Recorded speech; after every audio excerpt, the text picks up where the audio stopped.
The morning frost bit through Serafina Cross's worn wool coat as she stood at the edge of the crowd gathered outside Copper Falls trading post. December was closing in like a wolf pack, and her late husband's homestead wouldn't survive another winter without help. The 10 silver dollars sewn into her coat's lining represented everything she had left: seed money, repair funds, and now, perhaps, salvation. The trading post reeked of tobacco smoke, wet fur, and unwashed bodies. Men pressed against the wooden platform where Jake Morrison, the mine foreman, conducted his monthly auction of goods, livestock, and today, human labor. Serafina kept her chin high despite the sideways glances from the townspeople. A widow buying a man was scandal enough, but what she planned to bid on would set tongues wagging until spring. "Gentlemen," Morrison's voice boomed across the frozen dirt. "Got ourselves something special today. Caught this wild one up near Devil's Ridge, living like an animal in them caves." 2 deputies dragged a figure onto the platform. The crowd stepped back instinctively. The man stood well over 6 feet, his frame powerful despite the chains binding his wrists. Matted dark hair hung past his shoulders, and a beard obscured most of his face. But it was his eyes that made Serafina's breath catch, gray as winter steel, sweeping the crowd with the calculating gaze of a cornered predator. "They say he killed 3 men up in the Montana Territory," someone whispered behind her. "Heard he eats raw meat," another added. "Found bones in his cave." Morrison prodded the man with his rifle butt. "Don't let the chains fool you. This beast is strong as 2 oxen. Perfect for mine work, if you can break him." He grinned, showing tobacco-stained teeth. "Starting bid is $20 for 6 months' labor. Who'll give me 20? The crowd muttered, but no hands rose.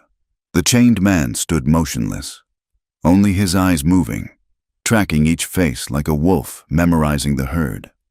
15 then, Morrison adjusted. "Come now, boys, where else you gonna get this kind of muscle?" "That ain't muscle, that's trouble," called out Tom Brennan from the back. "You couldn't pay me to take that savage near my property." Laughter rippled through the crowd. Serafina watched the prisoner's jaw tighten almost imperceptibly. Despite the filth and wildness, something in his bearing spoke of pride ground down, but not broken.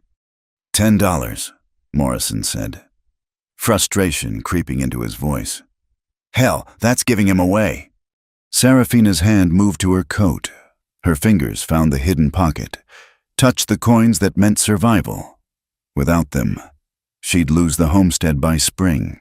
With them, she might buy supplies, maybe hire temporary help, but temporary wouldn't rebuild the barn or fix the collapsed fence before the winter storms. $10, she called out, her voice cutting through the cold air like a blade. Every head turned, the silence stretched taut as a bowstring. Morrison's eyes narrowed. "Mrs. Cross, this ain't no church social. You sure you know what you're bidding on?" "I need a worker," she said steadily. "You're selling one. This ain't just any worker. Woman, this is $10, she repeated, pulling the coins from her coat. They clinked in her palm, catching the weak morning sun. "That's your asking price." The crowd erupted in whispers. "Damn fool woman. Gonna get herself killed." What would her dead husband think? Morrison looked around, hoping for another bidder. None came. Who wanted to deal with a wild man when civilized labor could be had? "Going once," he said reluctantly. "Twice." He spat tobacco juice. "Sold to the Widow Cross, and may God have mercy on her soul." Serafina climbed the platform steps, ignoring the jeers and warnings. Up close, the wild man smelled of pine smoke and earth, not the rank odor she'd expected. Beneath the grime, his clothes, what remained of them, showed quality. The tattered shirt had once been fine cotton, the pants good wool. She placed the coins in Morrison's outstretched palm, each one a small death of possibility. "The papers." Morrison handed her a crumpled document. 6 months' labor, sun up to sundown. He runs, he's a fugitive. He hurts you. Morrison shrugged. Well, you bought yourself a wild animal, Mrs. Cross. Don't come crying when it bites. The key, she said. You ain't seriously going to… The key to his shackles? He can't work in chains. Morrison laughed, an ugly sound. Your funeral, woman. He tossed her a rusty key. Boys, get ready to shoot if he makes a move. Serafina turned to face her purchase. This close, she could see past the wild exterior. His hands, though dirty, showed calluses in odd places, not just from rough living, but from tools, from skilled work. A thin scar ran along his jaw, old and clean, like a dueling mark rather than a brawl wound. I'm going to unlock these, she said quietly, meeting those gray eyes. I need help on my homestead, just help. You understand? Something flickered in his gaze, not warmth exactly, but recognition, as if her words were in a language he'd almost forgotten. She knelt, aware of the rifles trained on them both. The key scraped in the lock. The shackles fell away with a heavy clank. Red marks circled his wrists where the iron had bitten deep. He moved then, just slightly, rolling his shoulders. The crowd gasped and stepped back, but all he did was rub one wrist, then the other, his movements careful and contained. What's your name? Serafina asked. He was quiet so long she thought he wouldn't answer. When he spoke, his voice was rough from disuse, but underneath lay traces of education that made Morrison's men exchange uncertain glances. Augustus, he said, just that, Augustus. Well then, Augustus, I'm Mrs. Cross. We have a long ride ahead. She turned and walked down the platform steps, not looking back. After a moment that stretched like winter itself, she heard him follow.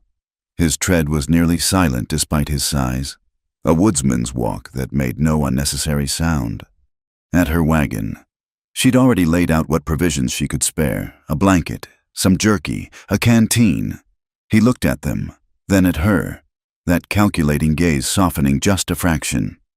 The horses don't like me, he said. It wasn't a warning, just a statement of fact. They'll learn better. She climbed onto the wagon seat. As will the town, in time. He moved to the back of the wagon without being told, settling among the supplies with an economy of motion that spoke of long practice at making himself smaller than he was. As she took up the reins, she caught him looking back at the trading post, at the men still gathered there with their rifles and fears. Second thoughts? She asked. No, ma'am. He pulled the blanket around his shoulders. Just remembering. Remembering what? What it's like to be property. The words were soft, bitter. Thought I'd left that behind in another life. Serafina clicked to the horses, and they lurched forward onto the rutted trail that led back to her homestead. Behind them, Copper Falls buzzed with scandal and prediction. Ahead lay 20 miles of dangerous country, then a failing farm that needed more than one broken woman and one wild man to save it. But it was a start. In the Wyoming territory, sometimes a start was all you got, and you made it enough or you died trying. The $10 were gone now, transformed into muscle and sinew and whatever mysteries Augustus carried behind those storm-gray eyes. The wagon rolled on, carrying them away from the civilized cruelty of the trading post toward the honest hardship of the frontier. Neither spoke again for miles, but the silence wasn't hostile. It was the quiet of two people who'd learned that words, like coins, were too precious to waste. Winter was coming, sharp-toothed and merciless, but for the first time since she'd buried her husband, Serafina Cross thought she might just survive it. The trail from Copper Falls wound through pine forests and granite ridges, each mile taking them deeper into wilderness. Augustus sat silent in the wagon bed, but Serafina felt his alertness like a physical presence. When a hawk cried overhead, his head turned to track it. When the wind shifted, bringing the scent of snow, he pulled the blanket tighter without complaint. 4 hours out, the sky darkened with unnatural speed. Augustus stirred for the first time, standing carefully in the moving wagon to study the clouds. "Storm coming," he said. "Big one. We won't make your place." Serafina had lived in Wyoming territory long enough to read weather signs, but his certainty made her pull up the horses. "How long?" 2 hours, maybe less. He pointed northwest, where clouds piled like black wool. Temperatures dropping fast. Horses are already nervous. Indeed, her steady mare was tossing her head, ears flicking backward. Serafina bit her lip. They were still 16 miles from home, in country that offered little shelter. "There's an old line shack about 3 miles up," Augustus said. "Trapper's cabin, if it's still standing." "You know this country?" "I've traveled through." His expression closed off, but she caught something. Memory, perhaps, or old pain. "Show me." He climbed onto the seat beside her, his movement careful not to crowd her. This close. She could see his eyes weren't just gray, but flecked with blue, like river stones. He pointed to a barely visible deer track branching from the main trail. "That way, but the wagon won't make it far." Thunder rolled across the mountains as they turned onto the track. Within a mile, fallen trees blocked their progress. The first fat raindrops splattered on the canvas wagon cover. "We walk from here," Augustus said. "I'll carry what we need." Serafina expected him to wait for orders, but he was already moving, gathering essentials with practiced efficiency. Blankets, her rifle, the food sack, matches wrapped in oilcloth. He fashioned a pack from one blanket, his hands quick and sure despite the cold. "The horses. Tie them under those pines. They've got water from the stream, and the trees will break the wind." He was already unhitching them, speaking low and steady until even her skittish mare stood quiet under his hands. The rain hit properly as they started up the track. Within minutes, Serafina was soaked through, her boots slipping on wet stones. Augustus moved ahead, breaking trail, occasionally reaching back to steady her over rough spots. His touch was impersonal but careful, the way a man might handle something valuable but fragile. The cabin appeared through the rain like a ship in fog, logs gone silver with age, but walls still straight. Augustus shouldered the door open, revealing a single room with a stone fireplace, rough table, and rope bed frame. "Haven't been here in 2 years," he said, then caught himself as if he'd revealed too much. Serafina was too cold to pursue it. Her teeth chattered as she dripped on the packed earth floor. Augustus was already at the fireplace, finding old kindling in a wooden box, coaxing flame from the dry wood with an expertise that spoke of many nights in the wild. "Get out of those wet clothes," he said without looking at her. "There's a trunk in the corner, might have something dry."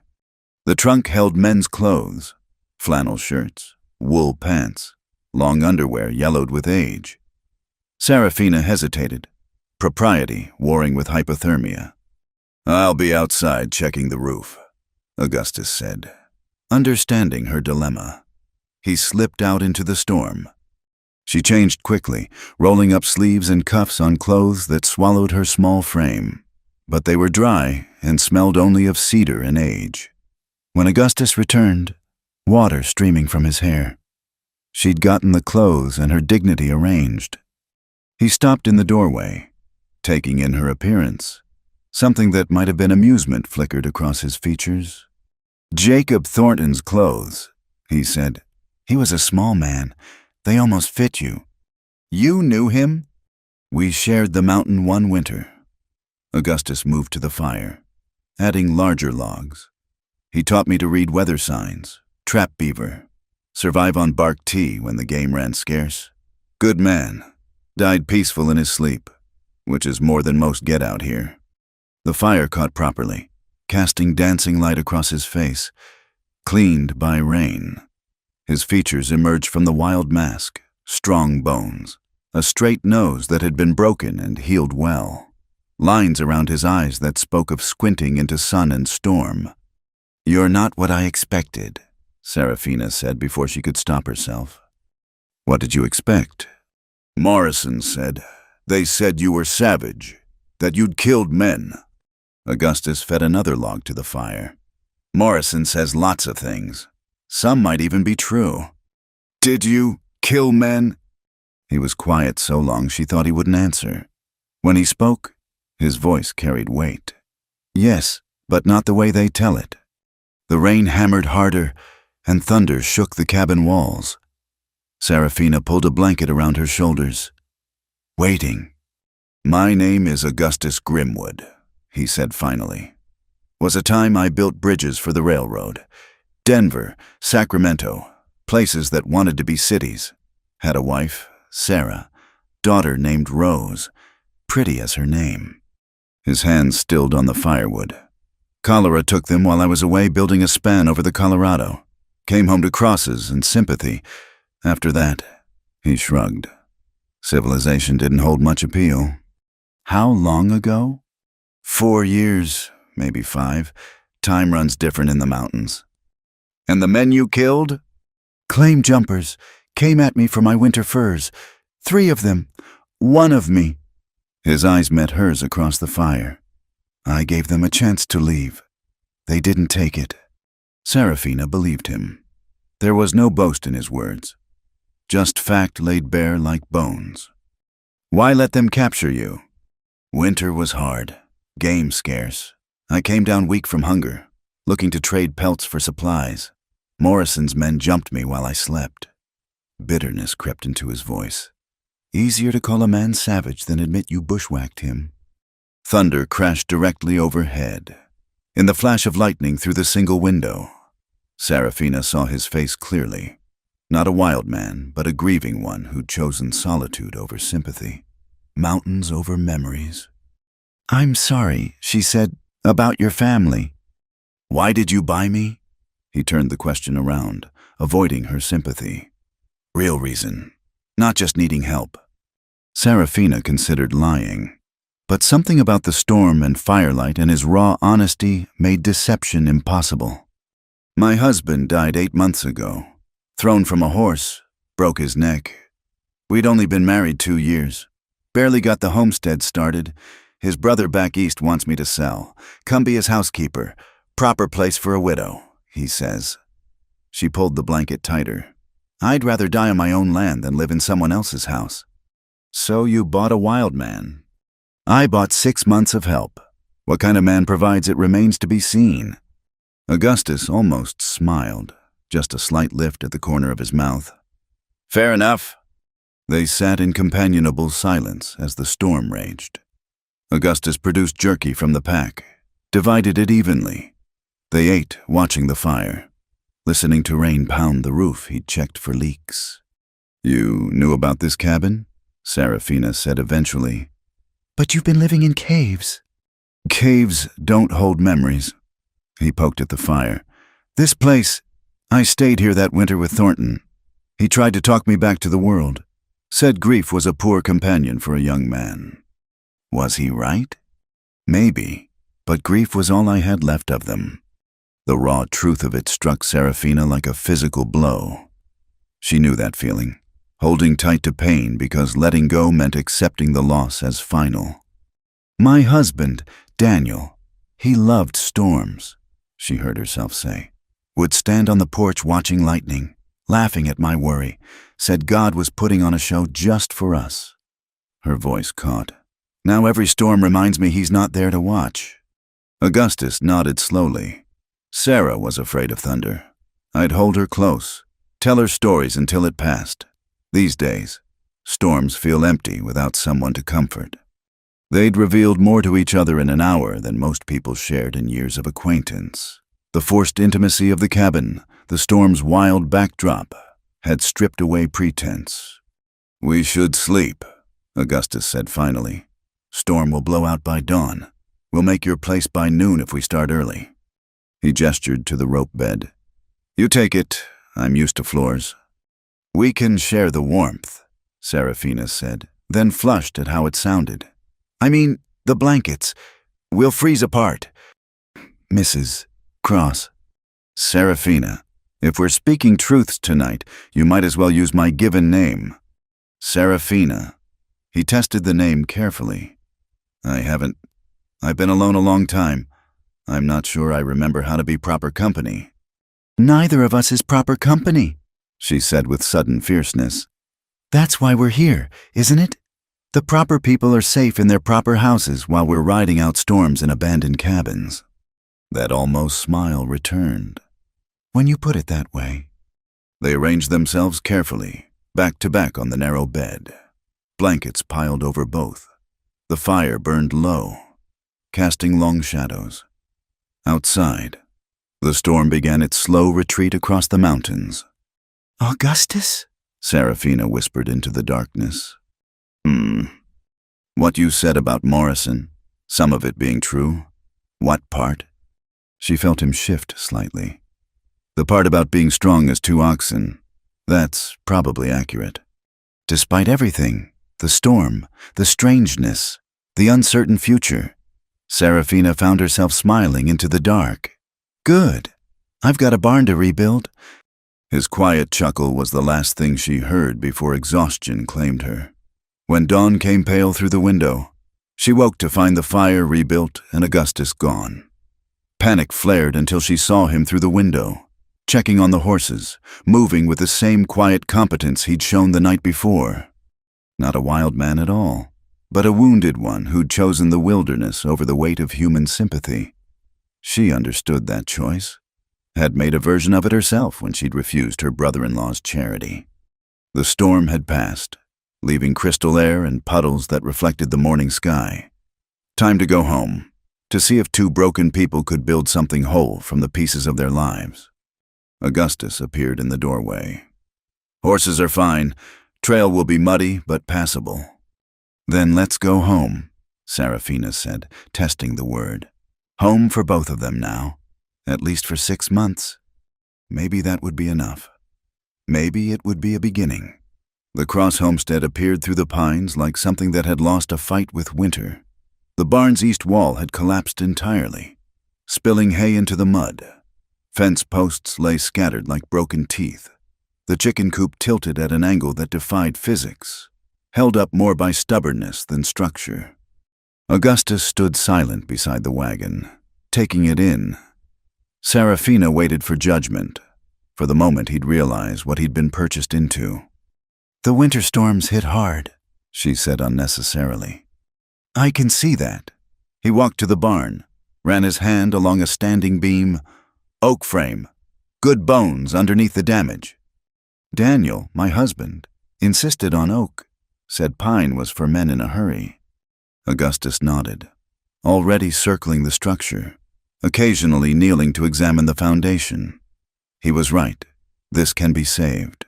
That wall came down because the drainage failed, not because the wood was weak. Water pooled, froze, heaved the foundation. He pointed to where stones had shifted. "Fix that first, or we'll be rebuilding every spring." The way he said "we" sent an unexpected warmth through her chest. She'd hired him for labor, not partnership, but he was already thinking beyond mere work. "You know construction." "Told you I built bridges." He moved to the scattered fence posts, checking each for rot. "A barn's just a bridge that doesn't go anywhere." For the first time in months, Seraphina felt something like hope. She'd expected to direct every task, to fight for each day's work. Instead, Augustus moved with the purposeful energy of a man who saw problems as puzzles to solve. "Tools?" he asked. "In the shed. What Daniel left, anyway." The shed yielded a decent collection: hammers, saws, and adze, various planes and chisels. Augustus examined each tool with the reverence of a craftsman reunited with his trade. His fingers found nicks in handles, tested edges, assessed what could be sharpened back to usefulness. "This'll do," he said, "but we'll need lumber, nails, tar paper for the roof." "I've got credit at Millerson's sawmill. Not much, but—" "We'll make it stretch." He was already sketching in the dirt with a stick, laying out repairs in order of urgency. "Shore up the standing walls first, then drainage. New wall goes up last, after the foundation's solid." Seraphina watched him work, This man who'd been dragged onto an auction platform in chains, now planning her salvation with quiet competence. "When do we start?" "Now." He straightened, and she saw that almost smile again. "Unless you've got other plans for the afternoon?" They worked until darkness forced them to stop. Augustus moved with economy, wasting neither motion nor material. He showed Serafina how to brace the leaning walls, how to read wood grain for weakness, how to sink temporary posts that would hold until permanent repairs could be made. Her hands, already rough from farm work, collected new splinters and calluses. When she struggled with a heavy beam, Augustus appeared at her side, taking the weight without making her feel weak. They developed a rhythm, no wasted words, just the steady progress of two people bent toward a common purpose. As twilight painted the mountains purple, Serafina realized she hadn't thought about Daniel's death all day. The guilt of that forgetting hit sharp, followed by Augustus's words from the night before. Grief was all he had left of them. Maybe that's why he understood without judgment when she suddenly stopped working, staring at the corner where Daniel had kept his favorite horse. "He was a good man," she said to the empty stall. "The barn says so." Augustus leaned on his hammer. "Good men build things to last." They ate supper on the porch, beans and cornbread, simple but filling. Augustus had insisted on washing at the pump first, emerging with his hair slicked back and his face clean. In the lamplight, she could see he wasn't yet 40, though grief had carved premature lines around his eyes. "Where will you sleep?" she asked. "The barn's not—" "Hayloft's dry. Better than most places I've bedded down." He glanced at her. "Unless that's not acceptable." "It's fine. I'll get you blankets." Serafina, the use of her name stopped her. "Thank you for taking the chance." "You're earning your keep." "Not that for—" he gestured vaguely, speaking to me like a man instead of an animal. "It's been a while." She thought of the crowd at Copper Falls, the fear and disgust in their faces. People see what they expect to see. "And what do you see?" The question hung between them like a challenge. Serafina met his gray eyes. "A man who knows construction. Everything else is still to be determined." That earned her his first real smile, quick but genuine, transforming his face. Fair enough. The next days fell into pattern. Up before dawn, coffee and biscuits, then out to work. Augustus attacked each problem methodically. First the drainage, digging channels to direct water away from the foundation, then the foundation itself, resetting stones with careful precision. He taught Serafina as they worked, his patience surprising from a man who'd chosen solitude. How to read the weather in cloud formations and wind shifts, how to mix mortar that would stand up to freeze and thaw, how to notch logs so they locked together like puzzle pieces. "You're a good teacher," she said one afternoon as they raised a new beam. "Had a good teacher myself once, man named Gustafsson, Swedish fellow. Said Americans built too fast and cried too much when things fell down." He guided the beam into place with steady pressure. Said building right was like living right. Take your time, do it proper, sleep sound knowing it'll stand. On the fourth day, they made the trip to Millerson's sawmill. Serafina dreaded it, facing the questions, the stares, the whispers about the widow and her wild man. But Augustus sat straight beside her on the wagon seat, his presence solid and strangely reassuring. Tom Millerson's eyes widened when they pulled up. "Mrs. Cross, heard you'd— that is," Morrison said. "I need lumber." Serafina cut through his stammering. "Oak planks, 24 8-foot lengths, pine for the roof, tar paper, box of nails." "That's a considerable order." Millerson's gaze kept sliding to Augustus. "Your credit?" "We'll cover it." She kept her voice firm despite her racing heart. "Unless you've got concern?" Augustus stepped down from the wagon, moving with deliberate calm to examine the stacked lumber. He ran his hand along boards, checking for warp and weakness. Every inch the professional carpenter. Several mill workers stopped to stare. "These'll do," he said to Serafina, indicating a stack. "Good grain, proper dried. Your husband would approve." The mention of Daniel in that calm, respectful tone did more to establish Augustus's position than any threat could have. Millerson relaxed fractionally.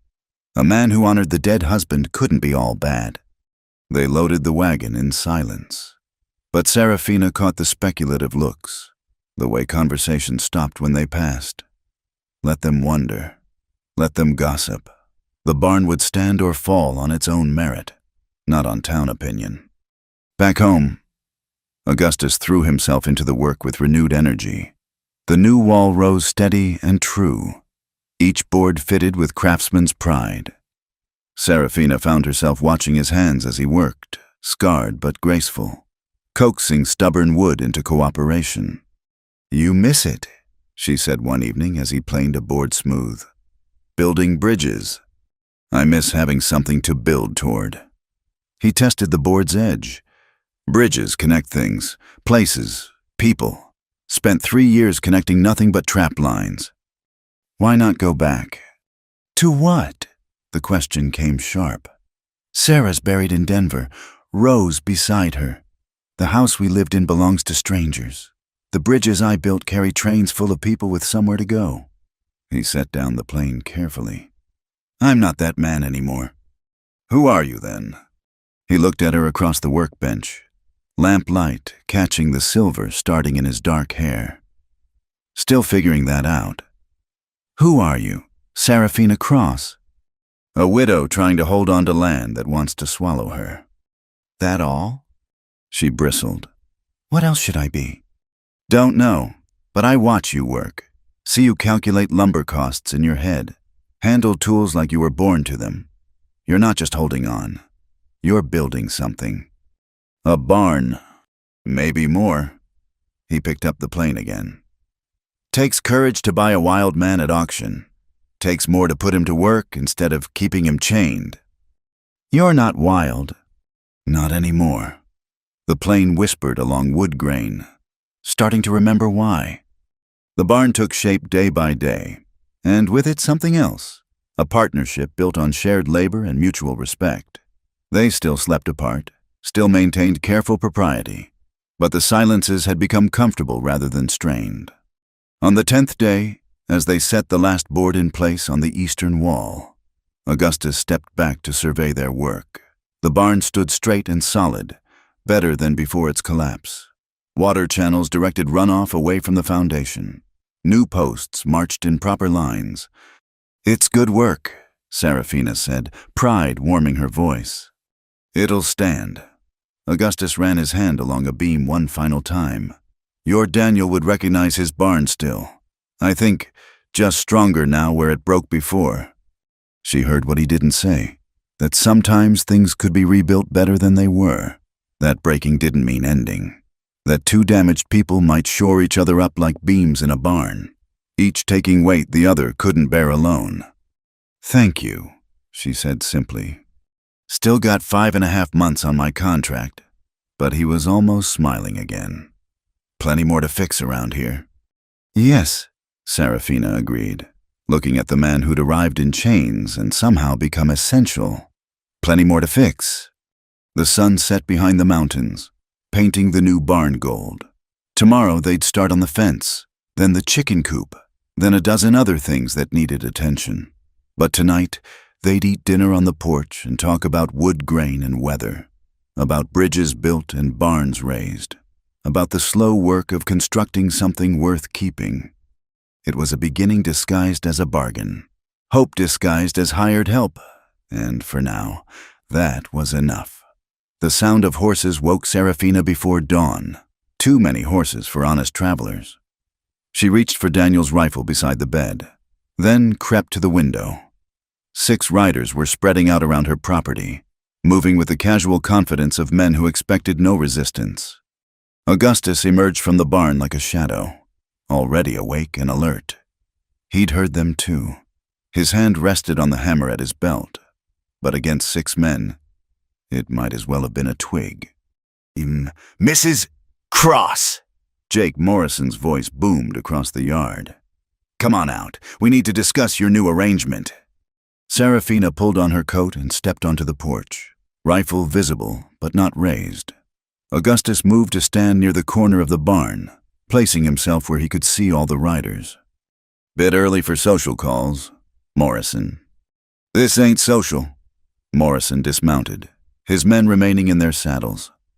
Heard your wild man's been to town, making himself comfortable. That wasn't the deal. The deal was 6 months' labor. Nothing about keeping him chained. The deal was you'd control him. Morrison spat tobacco juice near her porch steps. But word is he's walking around like a free man, shopping for lumber, acting civilized. Is that a crime now? It is when I've got a mine needs workers. Morrison's eyes found Augustus. Especially workers who can haul twice what normal men can. You're wasting valuable muscle on woman's work. I paid for his labor. Where I use it is my business. Morrison's face darkened. Now see here, woman. I let you have him cheap because I figured you'd learn quick enough you couldn't handle him. Figured he'd run or worse, and I'd collect him as a fugitive. But if you're gonna coddle him... Coddle? Serafina's voice could have cut glass. Look at that barn. Morrison, does that look like coddling to you? Morrison glanced at the rebuilt structure, and Serafina saw his surprise. The barn stood better than most in the valley, straight and true and professionally crafted. He'd do that? We did it, because that's what I bought, a worker, not a mine slave. Same difference. Morrison stepped closer. Here's what's gonna happen. You're gonna loan him to the mine 3 days a week. I'll credit your account at the company store. Everyone wins. No. No? Morrison's hand drifted toward his pistol.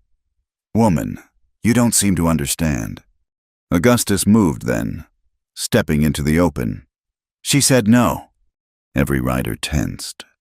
Morrison's hand closed on his gun butt, but Augustus just stood there, hammer loose in his hand, perfectly still. You don't speak unless spoken to, boy, Morrison snarled.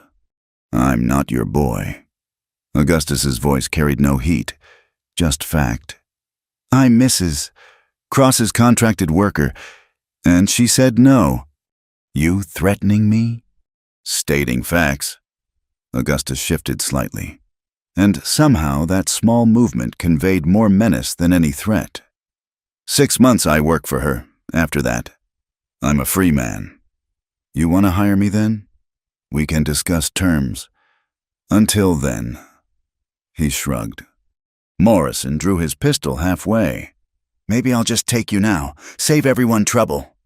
Serafina raised her rifle to her shoulder in one smooth motion. Try it. The morning went very quiet. 6 men, 2 defenders, and a moment balanced on a knife's edge. You'd shoot me over this animal? Morrison asked. I'd shoot any man who tries to steal from me. And make no mistake, taking him would be theft. I have a bill of sale, legal and proper. One of Morrison's men, a younger fellow named Collins, cleared his throat. Boss, maybe we should... Shut up. Morrison's face had gone red. You think you're smart, woman? You think this wild man's gonna protect you first time you turn your back? Augustus laughed. It wasn't a pleasant sound. It was the laugh of a man who'd seen too much to be frightened by threats. You want to know what kind of danger she's in, Morrison? He set down his hammer, pulled something from his pocket. A knife appeared in his hand, not drawn, just there, blade catching the morning sun. He flipped it casually, handle over blade, catching it without looking. 3 claim jumpers. You said, you tell everyone how I killed 3 men like an animal. Another flip, faster. You ever wonder how 1 man kills 3? The knife spun faster, a silver blur. Then Augustus's arm moved, too quick to follow. The knife buried itself in a fence post 20 feet away, exactly at head height. Precision, he said conversationally. Practice. And necessity. He looked at each mounted man in turn. I've been peaceable because Mrs. Cross asked for help, not violence. But if you force the issue... Morrison's pistol had drooped during the display. His men looked ready to bolt. "Now," Augustus continued, retrieving his knife with the same casual efficiency. "Mrs. Cross needs workers, not trouble. I need wages, not chains. You need miners. Seems to me we all got what we want already. Unless you'd rather make this complicated?" "This ain't over," Morrison growled, but he was already backing toward his horse. "No," Augustus agreed. "In 5.5 months, it'll be over. Then we can talk business like civilized men. Until then," he picked up his hammer. "I've got a chicken coop to fix." The dismissal was clear. Morrison mounted up, jerking his horse's head around hard enough to make it dance. "You've made a mistake, Mrs. Cross. Both of you have. This territory ain't kind to those who forget their place." "Neither am I," Serafina said. Rifle still steady. "Good day, Mr. Morrison." They left in a cloud of dust and muttered curses. Serafina didn't lower the rifle until they were specks on the trail. "That was foolish," she said finally. "Which part?" Augustus was already checking the fence post his knife had marked. "Standing up to them, or letting them leave vertical?" "The knife trick wasn't a trick." He glanced at her. "You shoot as natural as breathing. Saw it in how you held that rifle. Me, I learned blades, different tools, same purpose. Which is staying alive." He tested the post, still solid despite the knife's bite. "They'll be back." "I know." "Could leave now. Take the wagon, get you somewhere safe. I'd stay. Face whatever—" "No." The word came sharp and final. "This is my land. I won't be run off by Morrison or anyone else." Augustus studied her face. "You sure? It's one thing to face down men in daylight.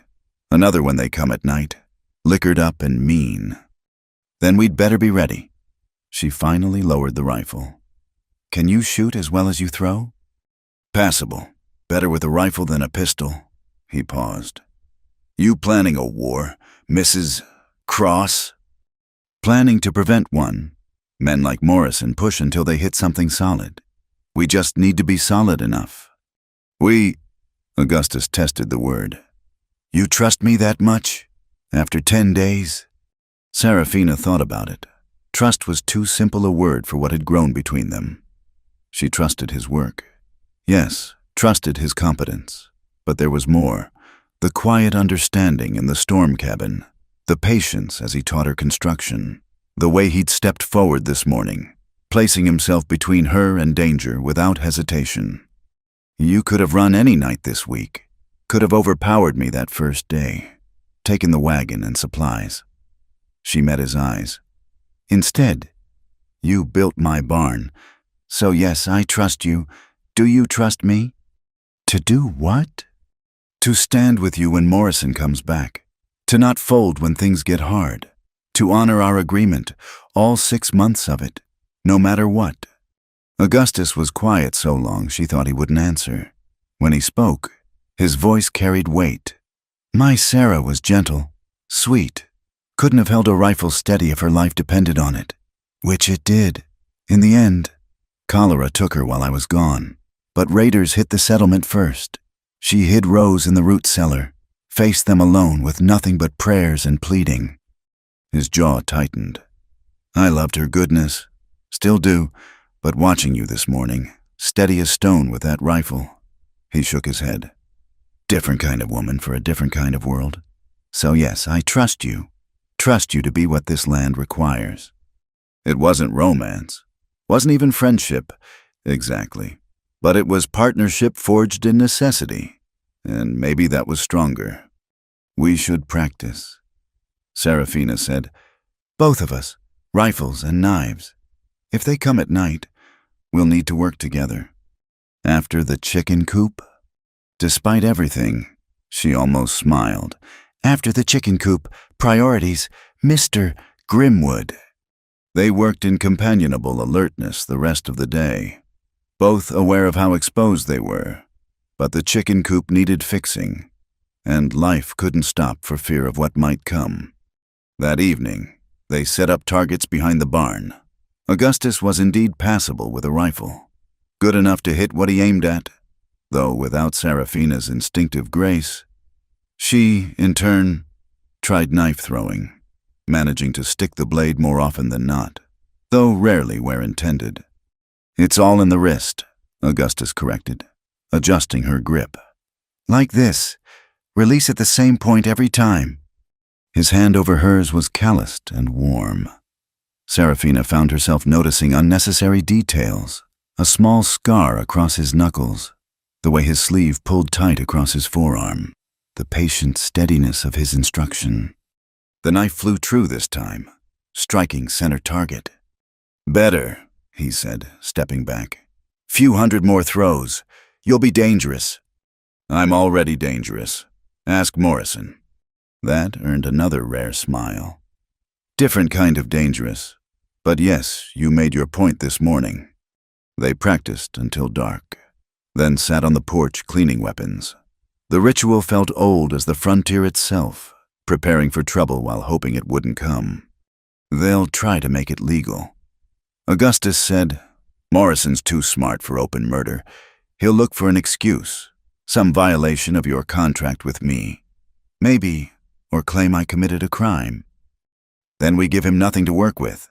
You stay on the property except for supply runs. We document everything, hours worked, improvements made. Make it clear you're fulfilling your contract to the letter. Cage myself voluntarily. Protect ourselves legally. There's a difference."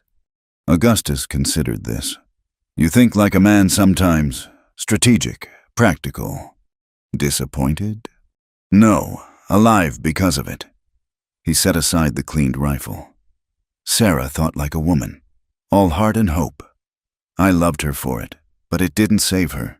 Your way might keep us both breathing." "Us." The words settled between them like a promise. Not romantic, not yet, but something real and solid as the barn they'd built. Tomorrow Morrison would start plotting.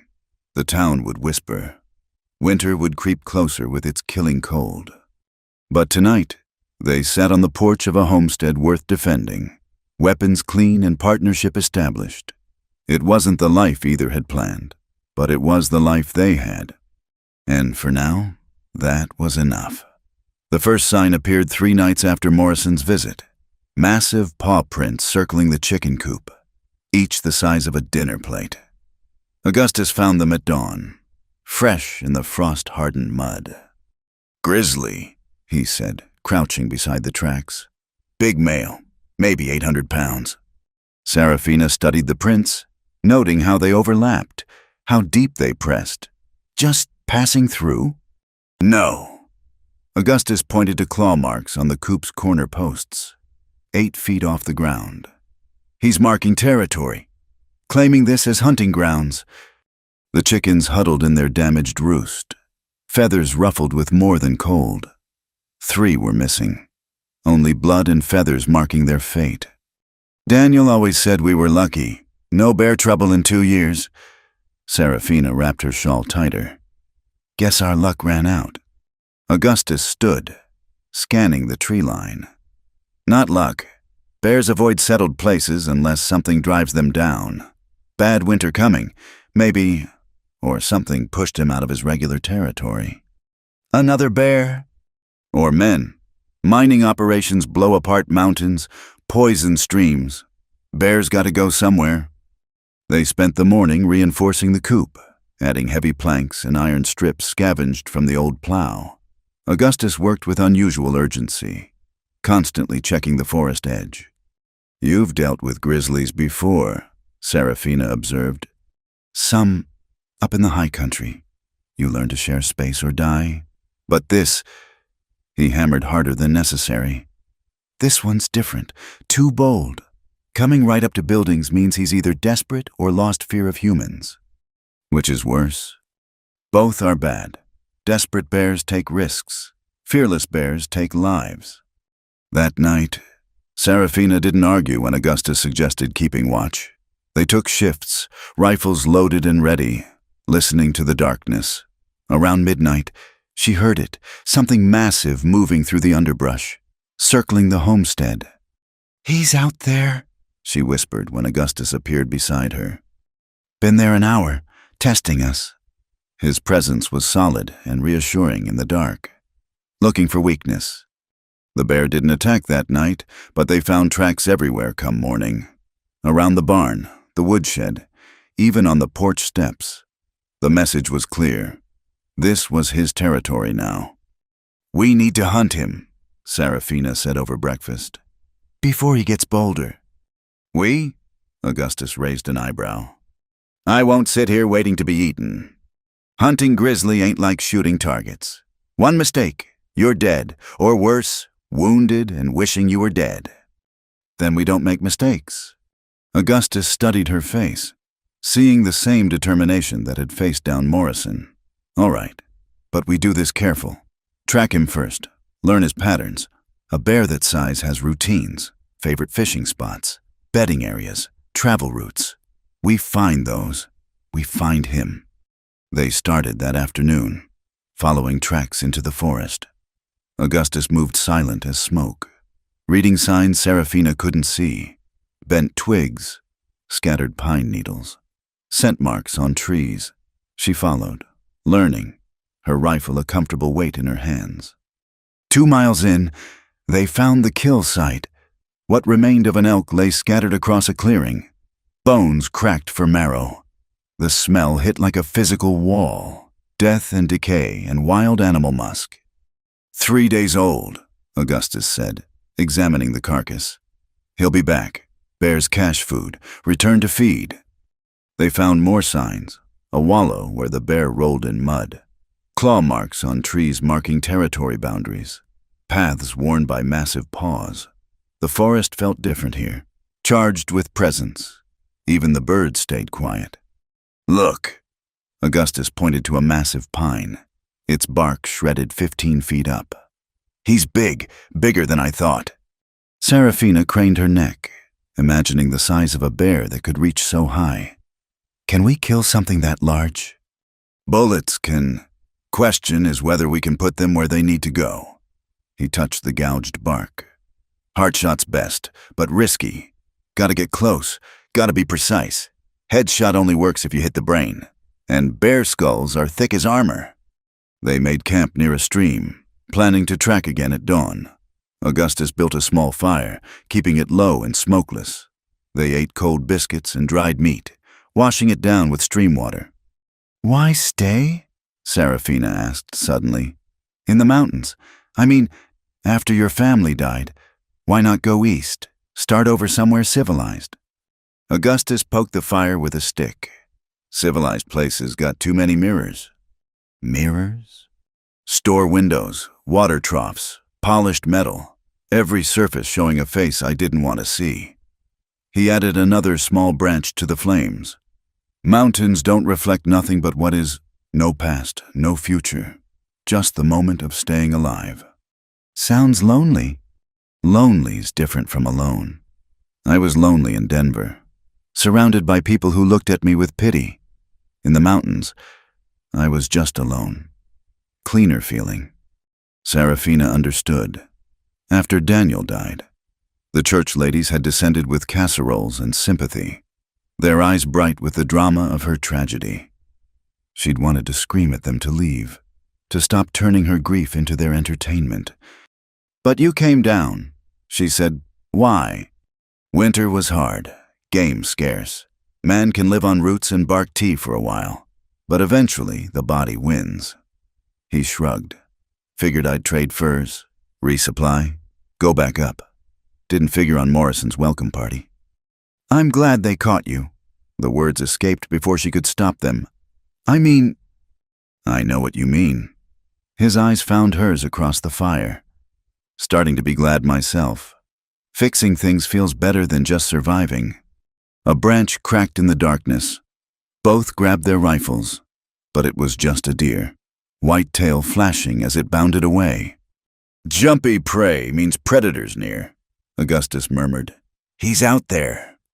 They slept in shifts again, backs to the fire, faces to the forest. Serafina dozed fitfully, dreaming of massive shadows and clicking claws. Once, She woke to find Augustus standing, rifle raised, staring at something in the trees. But whatever he saw melted away without attacking. Dawn came gray and misty. They picked up the trail immediately, fresh tracks leading toward the homestead. "He's circling back," Augustus said grimly. "While we're out here, he's heading there." They moved fast but careful, following the bear's path. The tracks grew fresher, spacing indicating the bear was moving with purpose. Serafina's heart hammered as she realized they were racing the grizzly back to her home. They heard the cattle before they saw them, panicked, lowing, the crash of breaking wood, bursting from the trees. They saw chaos. The grizzly had the milk cow cornered against the barn, its massive bulk dwarfing the terrified animal. Claws like curved knives raked the air as the cow dodged desperately. "Side shot," Augustus said quickly. "You take left, I'll take right. Aim behind the shoulder. On 3. Serafina raised her rifle, sighting down the barrel. The bear was enormous, a mountain of fur and muscle and prehistoric rage. Her hand stayed steady. 1, Augustus counted. 2. The bear turned, faster than something that size should move. Its eyes, small and pig-like but intelligent, fixed on them. It rose on hind legs, topping 9 feet, and roared. The sound was physical, hitting like a punch. 3. They fired together. Serafina's bullet took the bear in the left shoulder. Augustus's in the right side. The grizzly dropped to all fours, shook its massive head, and charged. Time slowed. Serafina worked the rifle's lever, chambering another round. The bear covered ground impossibly fast, a brown avalanche of death. 40 feet, 30, 20. She fired again. Center mass. Augustus's rifle cracked beside her. The bear stumbled but kept coming. 15 feet, close enough to see foam on its muzzle, blood matting its fur. "Move!" Augustus shoved her aside as the bear lunged. Claws raked the air where she'd stood. Augustus brought his rifle up like a club, jamming it into the bear's mouth as jaws snapped shut. Wood splintered. The bear's paw swept around, catching Augustus across the chest, sending him flying. Serafina rolled, came up with her rifle ready. The bear turned toward Augustus's still form. Time for one shot. She took it. The bullet entered behind the bear's ear, angling into the brain. The grizzly took 2 more steps, then toppled like a felled tree. The ground shook with its impact. Silence descended, broken only by the cow's terrified breathing. Serafina kept her rifle trained on the bear's head, waiting. Only when she was sure it was dead did she run to Augustus. He was conscious, gasping, shirt torn to ribbons. 3 parallel gashes ran across his chest, bleeding freely but not deep enough for organs. "Just scratches," he wheezed, trying to sit up. "Scratches nothing." She pressed her shawl against the wounds. "You saved my life." "You saved mine right back." He winced as she applied pressure. "Hell of a shot." "Lucky shot." "No." His hand covered hers on the makeshift bandage. "Seen plenty of people freeze when death charges at them. You didn't. You made the shot that mattered." They stayed like that for a moment, hands joined over his blood and her shawl, the dead bear mountain beside them. Then practicality reasserted itself. "Can you walk? We need to clean these wounds before they fester." "I've had worse." But he leaned on her getting up, and she took his weight without complaint. As they headed for the house, Serafina glanced back at the grizzly. Even in death, it was magnificent, a wild god brought low by necessity. "We'll have work to do," Augustus said, following her gaze. "Hide's valuable. Meat'll keep us fed through winter. Fat for cooking and candles." "Tomorrow," Serafina said firmly. "Today we keep you from bleeding out." Practical woman. Living woman who plans to stay that way. They made it to the house, where she cleaned and bandaged his wounds with hands that barely trembled. The scratches were deep but clean.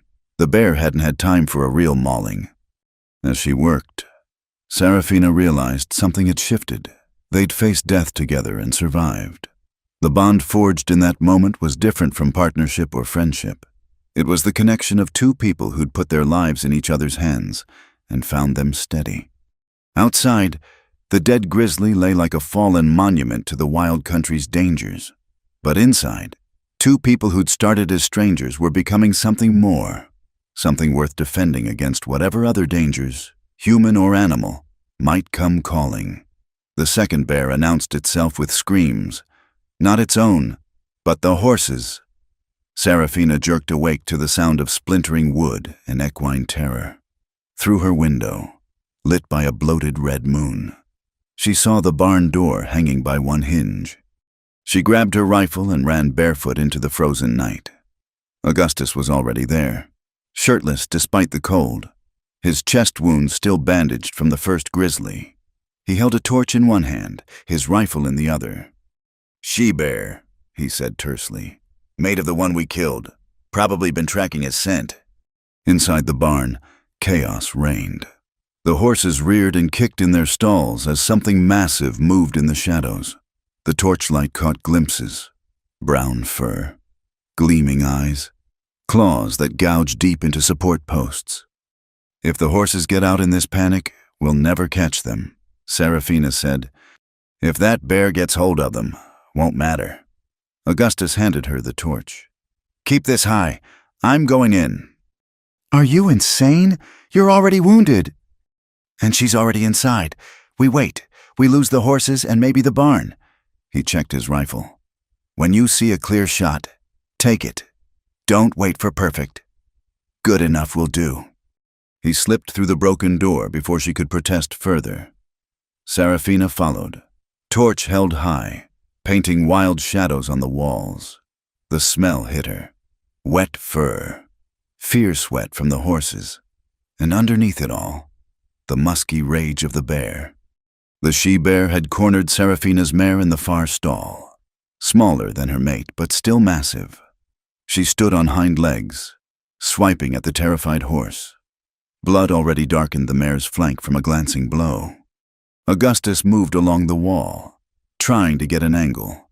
The bear sensed him, dropping to all fours with a grunt that shook dust from the rafters. Her head swung between the two humans, calculating. "Easy, girl," Augustus said softly. "We killed your mate, I know, but this don't have to end the same." The bear charged, not at Augustus, at Serafina, whether from instinct or intelligence. The she-bear went for the torchbearer, the light source. Serafina had a split second to decide: drop the torch and raise her rifle, or keep the light and trust Augustus. She kept the torch. Augustus's rifle cracked. The bear stumbled, roaring, but kept coming. Serafina backpedaled, swinging the torch in wide arcs. Sparks flew as the bear's paw swept past, missing by inches. The heat singed fur, making the bear rear back. Another shot from Augustus, another roar. Blood matted the bear's shoulder, but she seemed fueled by rage beyond pain. She lunged again, jaws snapping. Serafina thrust the torch forward, right into the bear's face. The grizzly reeled back, pawing at her scorched muzzle. In that moment of distraction, Serafina dropped the torch, raised her rifle, and fired. The bullet took the bear in the chest, staggering her. Augustus appeared at Serafina's shoulder. Together, on three. They stood side by side, rifles raised.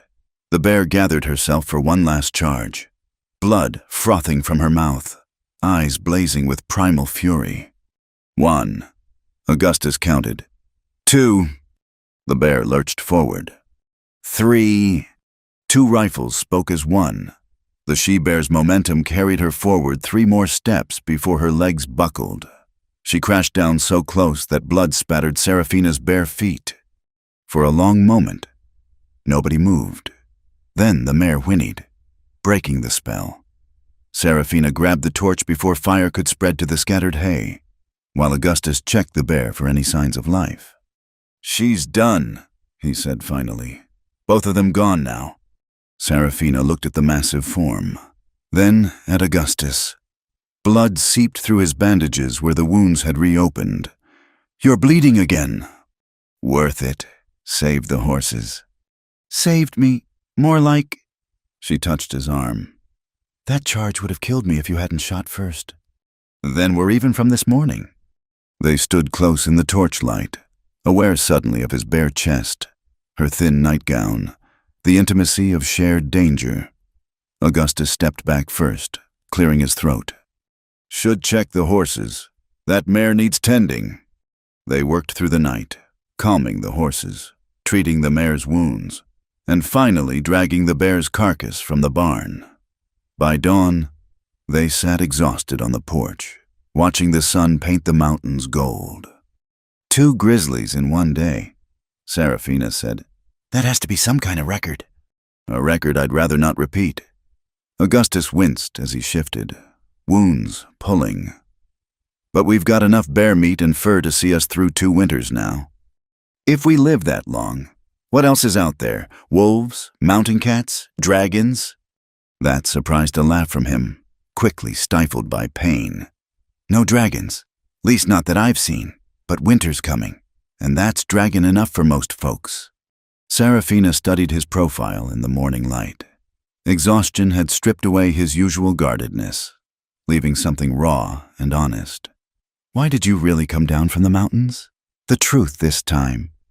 He was quiet so long she thought he wouldn't answer.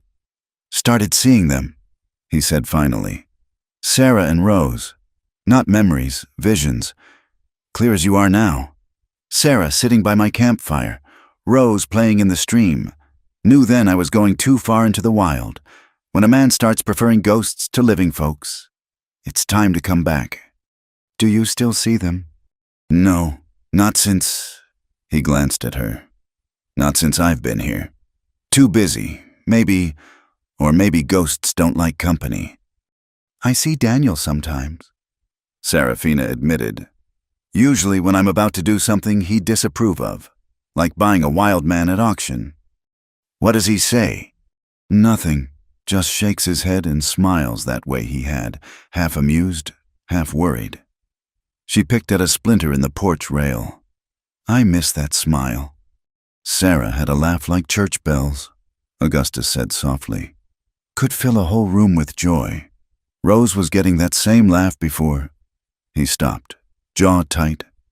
Serafina let the silence stretch, understanding the weight of unfinished sentences. Then, because the morning was too beautiful for old grief, she changed the subject. We need to process these bears before the meat spoils. You know how? I know, but with these wounds...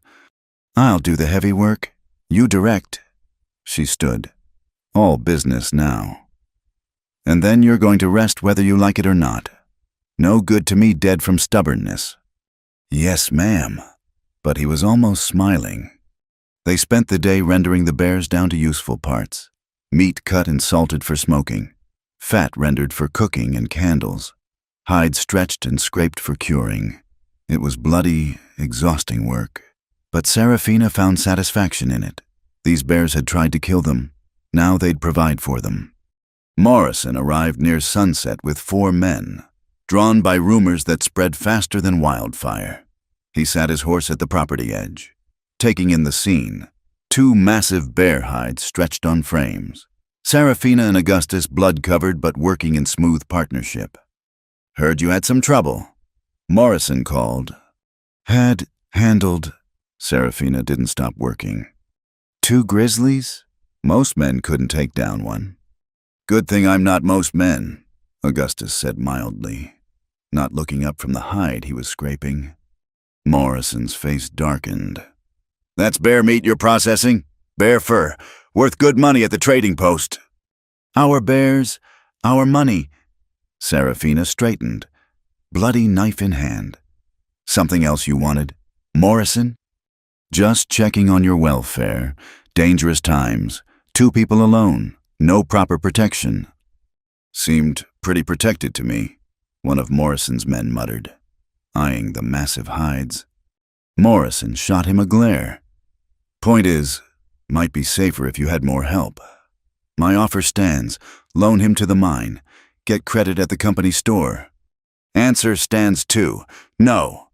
Winter's coming. Mrs. Cross, you'll need supplies. Credit could make the difference between eating and starving. Then I guess we'll eat bare. Serafina went back to work. Good day, Mr. Morrison. Morrison sat there another moment, clearly wanting to say more. But the sight of Augustus with that scraping knife, muscles moving smooth despite bandages, seemed to decide him. He wheeled his horse and left, men trailing behind. He'll be back, Augustus said. Let him come. We've faced down worse today. As darkness fell, they finally finished with the bears. Meat hung in the smokehouse, fat stored in crocks, hides beginning their long cure.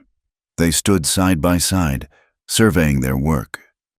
We make a good team, Augustus said. We do. Serafina felt the truth of it bone deep. Daniel and I worked well together, but this is different. Different how? She considered. Daniel protected me, sheltered me. You stand beside me. You don't need sheltering.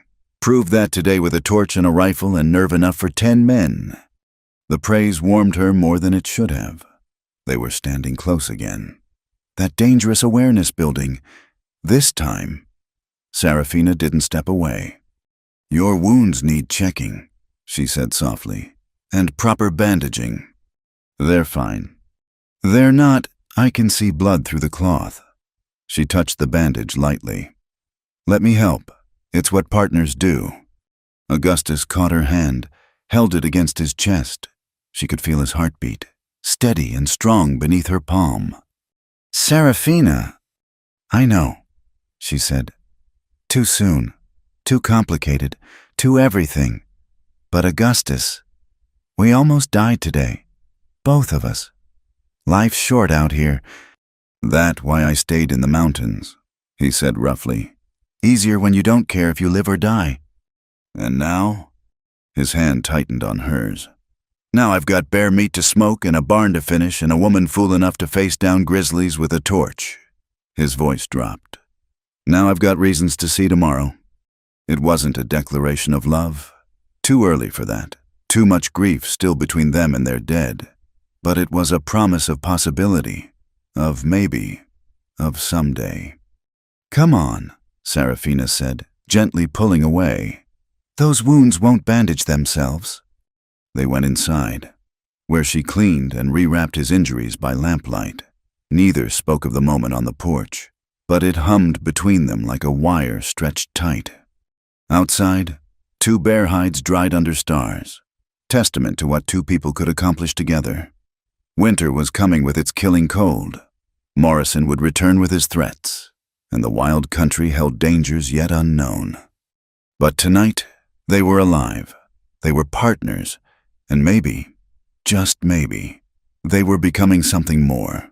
The town came to them 3 days later, a parade of wagons and horses raising dust on the morning trail. Serafina counted 15 people, maybe 20, more than had visited since Daniel's funeral. They stopped at the property line, milling uncertainly. Word travels fast, Augustus observed from beside the smokehouse where bear meat cured in fragrant clouds. Doc Pritchard climbed down from his buggy first, medical bag in hand. The banker, Josiah Whitlock, followed. Then the minister. Then faces Serafina barely recognized, folks who'd never bothered with a widow's struggles before. In Mrs. Cross, Doc Pritchard called. Heard there was some excitement out here. Thought you might need medical attention. Bit late for that. Doc, we managed. But they kept coming, drawn by curiosity masquerading as concern. The women hung back by the wagons, whispering behind gloved hands. The men tried not to stare at the massive bear hides, at Augustus working shirtless despite the cool morning, bandages white against his bronze skin. That true what they're saying? Tom Brennan asked. 2 grizzlies in one night? 1 in the morning, 1 at night, Serafina corrected. Though I can't see how that matters to anyone but us. Matters plenty, said Whitlock. Bears that size. Haven't seen the like in 10 years. And you two brought them down alone? Augustus straightened from his work, knife in hand. The crowd took a collective step back. Not alone? Together? The minister, Reverend Holcomb, cleared his throat. Perhaps we should thank the Lord for your deliverance. Such trials test our faith. Our rifles got tested more than our faith, Seraphina cut in. Now, unless you folks came to help with the butchering, we've got work to do. But they didn't leave. They wandered the property, examining the rebuilt barn, the reinforced chicken coop, the improvements that had transformed a failing homestead into something sturdy. The women eventually overcame their hesitation, approaching to see the bear hides up close. My heavens, breathed Mrs. Pritchard. The claws alone are longer than my hand. Could have one, Augustus offered, surprising everyone. Make a good necklace. Protective charm. The doctor's wife flushed, but accepted the offered claw with something like reverence.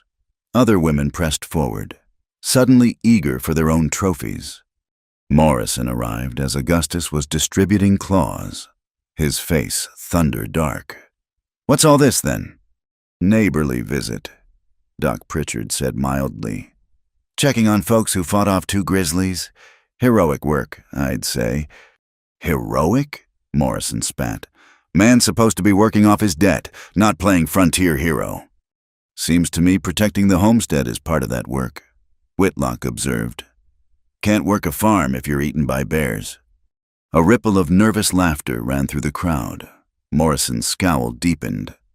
Speaking of protection, he said loudly, mine's still looking for good men, strong men, paying work, not this. He waved dismissively at the homestead. Thank you, but I'm contracted here, Augustus said calmly.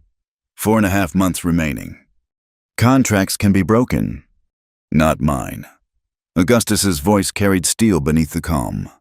I give my word. I keep it. Noble words from a man who was living like an animal 2 weeks ago. The crowd shifted uncomfortably, but Augustus just smiled. That dangerous expression Seraphina had seen before. Rather live like an animal than work like one. Least animals choose their own paths. Morrison's hand twitched toward his gun. Several men in the crowd tensed, but Reverend Holcomb stepped between them. Bible clutched like a shield. Gentlemen, please.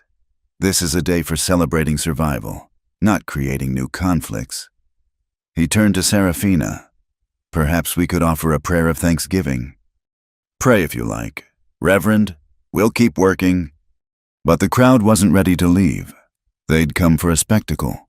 The widow and the wild man who'd killed 2 grizzlies, and weren't satisfied yet. How'd you do it? Young Sam Collins asked eagerly.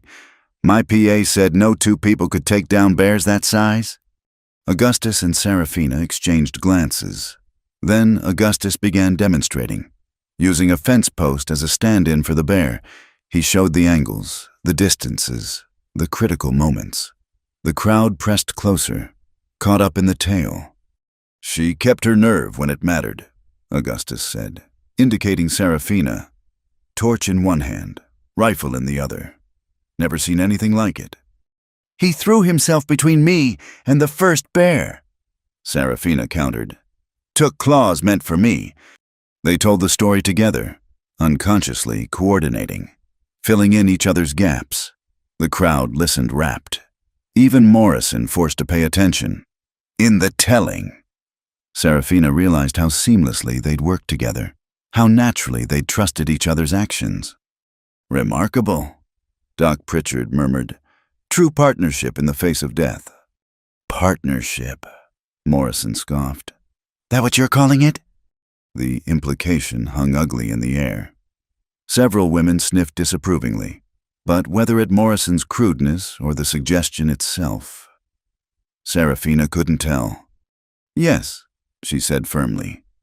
Partnership, the kind that builds barns and saves livestock and keeps people alive, the kind worth respecting. Here, Whitlock said unexpectedly. This territory needs more partnerships like that. People working together instead of tearing each other down. Morrison found himself outnumbered by the crowd's mood. The bear killings had transformed Augustus in their eyes, from dangerous vagrant to frontier defender. And Seraphina had shifted from pitiable widow to woman of uncommon courage. "Mark my words," Morrison said, mounting his horse. "This ain't over. Heroes today, but winter's long. We'll see who's standing come spring." He rode off, leaving the crowd to slowly disperse. But not empty-handed. Everyone wanted some token from the bears. Claws, teeth, scraps of fur. Augustus obliged with patient grace, even showing young Sam how to properly scrape a hide. "Never thought I'd see the day," Doc Pritchard said quietly to Seraphina. "Jake Morrison backed down by public opinion." "He didn't back down, just retreated to plan better." "Perhaps, but you've got support now. People are talking about what you two did. That carries weight." As the last wagons rolled away, Seraphina found herself standing with Augustus among the remnants of their impromptu gathering. Bear parts distributed, stories told, positions staked. "That was unexpected," she said. "Was it?" Augustus coiled a rope with practiced movements. "You killed 2 grizzlies. People respect that, even if they don't respect us." "They respected you today. Saw it in their faces when you were teaching Sam." "Today." He hung the rope on its peg. "Tomorrow they'll remember I was bought at auction, but today was nice." The wistfulness in his voice caught her. "You miss it, being part of a community." "Had that once in Denver. Neighbors who'd nod good morning. Shopkeeps who knew my name. Church socials where Rose would dance on my feet." His hands stilled. "Didn't realize how much it mattered until it was gone." "Could have it again." "Could I?" He looked at her directly. "Man who lived wild for 3 years? Who's got blood on his hands and ghosts in his head?" "You're not that man anymore." "No? What am I then?" Seraphina considered. "You're Augustus Grimwood, builder of barns, killer of bears, teacher of hide scraping, keeper of contracts." She paused. "Partner." "Partner." He tested the word like wine. "Been called worse." They worked in comfortable silence, processing the last of the bear meat. The smokehouse was full now. Enough preserved food to last months. The hides would bring good money once properly cured. What had started as terror had transformed into security. "Morrison was right about one thing," Augustus said as they washed blood from their hands at the pump. "Winter's coming hard. I can smell it. We're ready. Food stored, barn solid, wood stacked high. House needs work. Saw gaps in the chinking. Places wind will knife through. Roof could use attention before snow weight tests it." "Then we'd better get started." Augustus smiled, a full, genuine expression that transformed his weathered features. I like the sound of that." "Get used to it. 4.5 months left, remember?" "I remember." But something in how he said it suggested he was thinking beyond contracts, beyond months marked on calendars. Seraphina felt it too, the possibility of permanence, of a future built on more than necessity. That evening, as they sat on the porch watching the sun gild the mountains, Augustus spoke quietly. "They came today because of the bears, but they stayed because of you." "What do you mean?" "You could have played the helpless widow, let them pity you. Instead, you stood tall, claimed your place, made them see you as you are." He glanced at her. "That takes courage different from facing bears." "Everything takes courage out here." "Yes, but you've got more than your share." He stood, stretching muscles sore from the day's work. "I'm glad Morrison's men caught me. Glad you were fool enough to buy a wild man. Glad for all of it." "Even the bears." "Especially the bears. Nothing shows truth like mortal danger. And the truth is—" He paused at the door. "We're good together. Seraphina Cross, whatever that means, wherever it leads." He went inside before she could respond, leaving her alone with the darkening sky and the weight of possibility. 4.5 months suddenly seemed both too long and not nearly long enough. In town, people would talk about this day, the day the widow and the wild man became something the territory would remember. But here on the porch, Serafina thought only of tomorrow's work, of gaps to chink and roofs to mend, of partnerships that grew stronger with each shared task. Winter was coming, Morrison was plotting, and the future remained unwritten. But tonight, with bear meat smoking and her partner checking the barn locks, Serafina Cross felt ready for whatever came next. The town had seen them today, really seen them. And more importantly, they'd begun to truly see each other. The first snow came gentle as a whisper 2 weeks before Christmas, dusting the mountains like sugar on a cake. Serafina stood on the porch, coffee steaming in her hands, watching the flakes drift down. The homestead had transformed under Augustus's steady work, gaps chinked tight against wind, roof reinforced, shutters hung true. "Beautiful morning," Augustus said, joining her with his own cup. He'd taken to having coffee with her these mornings, a ritual that felt both new and timeless. "Daniel loved first snow," she said it made the world clean again. "Smart man." Augustus leaned against the rail. Close, but not touching. Sarah used to catch snowflakes on her tongue. Rose would copy her, both of them laughing like... He didn't finish, but Serafina heard the echo of church bells in the silence. They stood together, watching the world turn white and pristine. 5 months had passed since that day at the auction. 5 months of shared work, shared dangers, shared silences that spoke louder than words. "Contract's nearly up," Serafina said quietly. Month left. What then? Augustus was quiet so long she thought he wouldn't answer. "Morrison made another offer yesterday, when I was at the mill."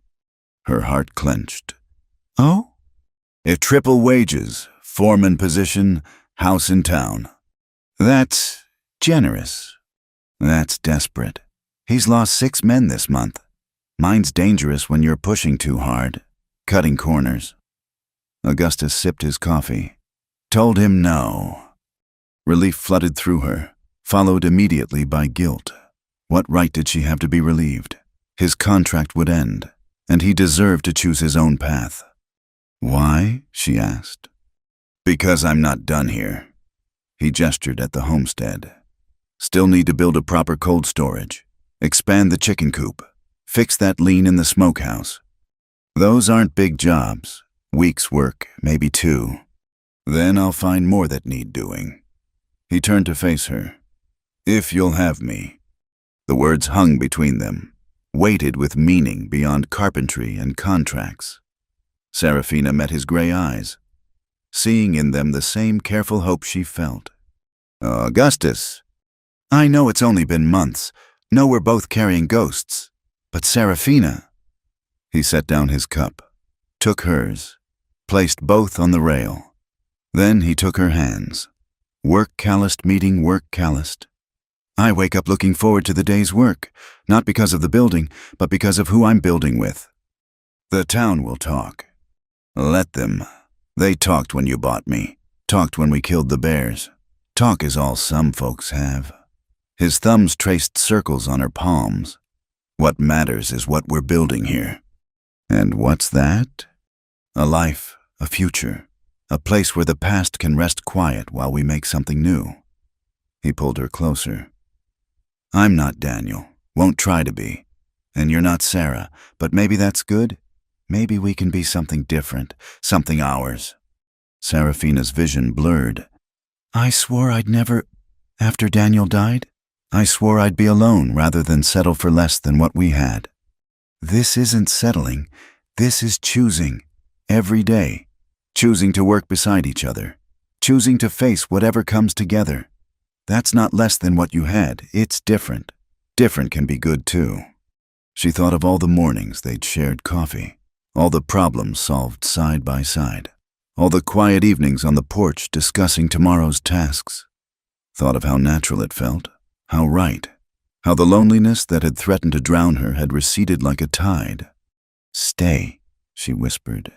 "Not as a hired man. Stay as... whatever we're becoming." Augustus released her hands only to cup her face, gentle as if she might spook. You sure? I'm sure we've got a cold storage to build. Sure winter's coming hard. Sure Morrison will cause trouble. She covered his hands with hers. Sure I want to face it all with you. He kissed her then, soft and careful, a promise more than passion. When they parted, snow had dusted their hair white, making them look older, or perhaps ageless. Two souls who'd weathered storms and found safe harbor. We should tell people, Augustus said. Make it clear I'm staying by choice, not contract. Morrison won't like it. Morrison can hang, but the others, Doc Pritchard, Whitlock, the Reverend, they've been decent. Deserve to hear it proper. So they went to town that afternoon, riding side by side through the thickening snow. Word spread quick as wildfire, the widow and the wild man, together by choice. Some faces showed disapproval, others knowing smiles, but most reflected simple acceptance. The frontier had its own rules about second chances and found families.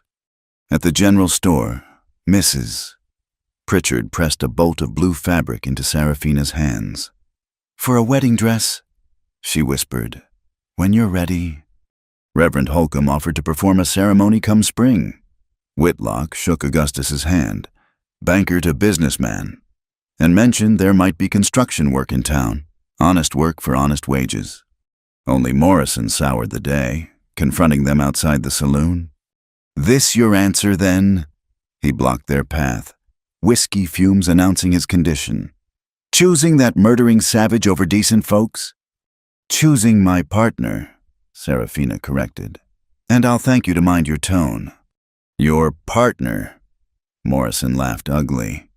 Know what he really is? What he did up in those mountains?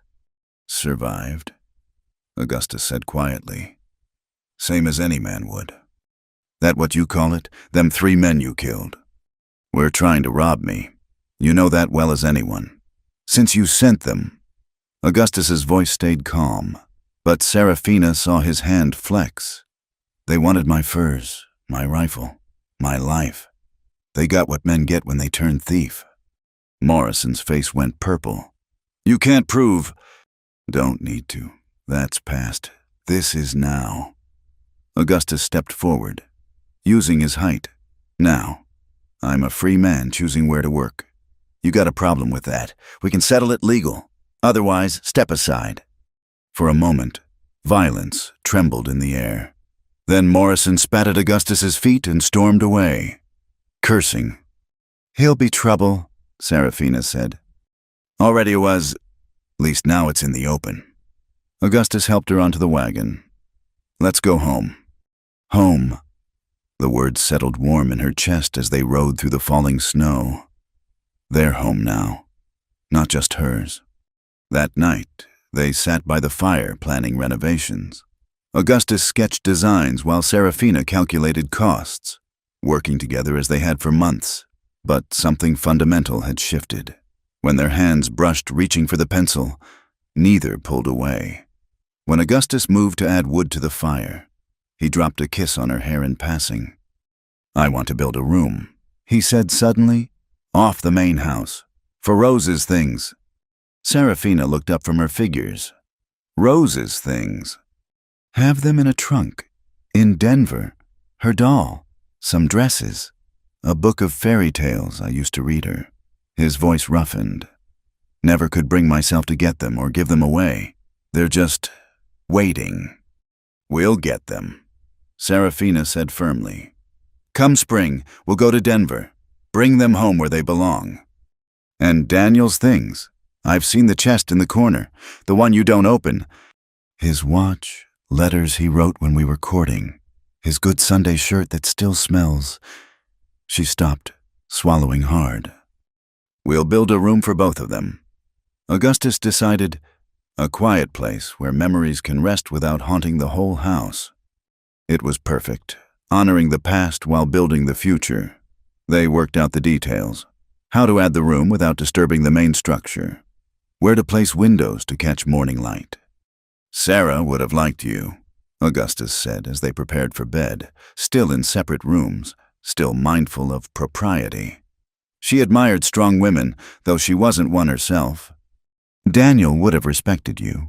He valued hard work and keeping your word above all else. They paused at their respective doors, neither wanting to break the evening spell. Serafina. Yes? Thank you for taking the chance, for seeing past the wild man to whatever's underneath. Thank you for letting yourself be seen. The snow continued through the night, blanketing the world in fresh possibility. In the morning, they'd start planning the cold storage, discussing spring planting, building their shared future board by board. But tonight, in a house made solid against winter, two people who'd thought love was behind them discovered it ahead instead. Different than before, seasoned by loss and strengthened by struggle, but no less real for its unexpected arrival. Morrison could scheme. Winter could rage. The world could whisper. None of it mattered against the simple truth that Augustus Grimwood and Serafina Cross had chosen each other, chosen this life, chosen to build something new from the ashes of their pasts. The mountains stood witness, ancient and patient, to another frontier story, not of conquest or gold or glory, but of two hearts finding home in the wilderness of each other. It was enough, more than enough. It was everything.